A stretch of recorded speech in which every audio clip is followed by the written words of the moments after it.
Hey guys, Josh here, creator of the DVRT Ultimate Sandbag Core Training Systems, along with physical therapist Jessica Bento. We just finished a great workout that we wanted to share with you, talking about progressing some of your ultimate sandbag movements. In particular, we're going to talk about the rotational lunge. It can be an exercise where a lot of people misconstrue what we talk about in our program and think the best way to work the rotational lunge is just by going faster and faster and faster. The truth of the matter is, especially if you're working this in a class format, you're going to want to probably add complexity via using more than one movement at a time. So what we're going to do is show you a series of DVRT complexes using the rotational lunge, working from very foundational to a lot more complex, that will make the same weighted ultimate sandbag feel a lot more challenging. You're going to build a lot of great functional strength, stability, and you're going to feel your heart rate pounding pretty darn fast. So check out these DVRT complexes. Alright, so what we're going to do is we're going to use speed as a great assistance and stability. So what Jessica's going to do is she's going to go very slow in her rotational lunge. Most people forget going slow definitely does burn a lot of calories because you have to have a lot of control and you get to check your alignment. So Jessica, as she goes back into the rotational lunge, she's going to get set, make sure her posture's up. She's going to come up nice and tall so her hips are fully extended. She's going to hip hinge into a bent over row. She's going to squeeze the shoulder blades back, come down slowly, and then come back up tall. You see how she goes slowly through each section of the movement. We don't want to go through fast, even the bent over row or deadlift.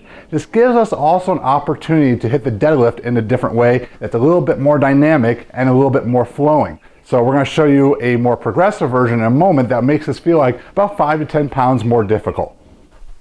Remember, our DVRT program is all about making incremental changes. So what we're going to do is do that in this complex. So we're going to stay with that rotational lunge, hip hinge row. What Jessica's going to do, she's going to come down just to one side. She's going to come down towards me, nice and slow, drive up through that heel. Now she's going to come to a staggered stance. So we still want that hip fully aligned, row nice and slow, come back up, and then right back to the same side. For a lot of people, changing sides feels a lot more complex, so sticking with one side as you groove this movement is really important.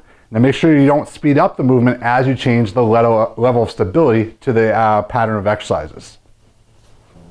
Now to progress the previous movement, what we're going to do is change planes of motion a little bit. And because going to frontal plane, we can build a wider base of stability. It's a little easier than just keep going back and back with the same leg.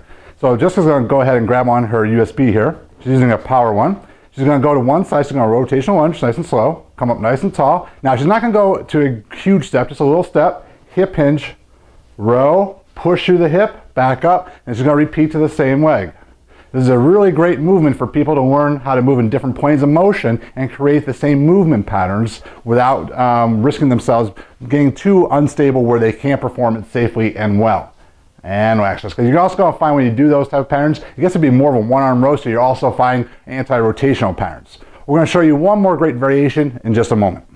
Now, we're just touching on some progression, so what I want to do is give you a thought process of how to, again, progress a lot of these movements. The last one we're going to do is relatively advanced, but the nice thing is we can use speed to slow it down. We can also change the stability level to make it more accessible as well. So what Jessica's going to do, she's going to do that rotational lunge again. She's going to come up tall. She's going to do a forward decelerative hip hinge, row, come back all the way so that hip decelerates her. I'm going to do the same leg. Down, pause, up tall, hip forward, row, and back up. Now, if this was too challenging when she came forward, because a lot of people can't stop themselves as they come forward, just reduce the steps. So just take a short step, boom. Nice job, Jess. So the great thing is with a lot of these drills, we can change speed and level of stability to make it more progressive, whether it's bringing back the exercise to make it more accessible to some of your clients, or to increase it to make it more demanding for different fitness levels. So you can use the same weight ultimate sandbag in a whole bunch of different ways. So check out some of these complexes and more at dvrtfitness.com.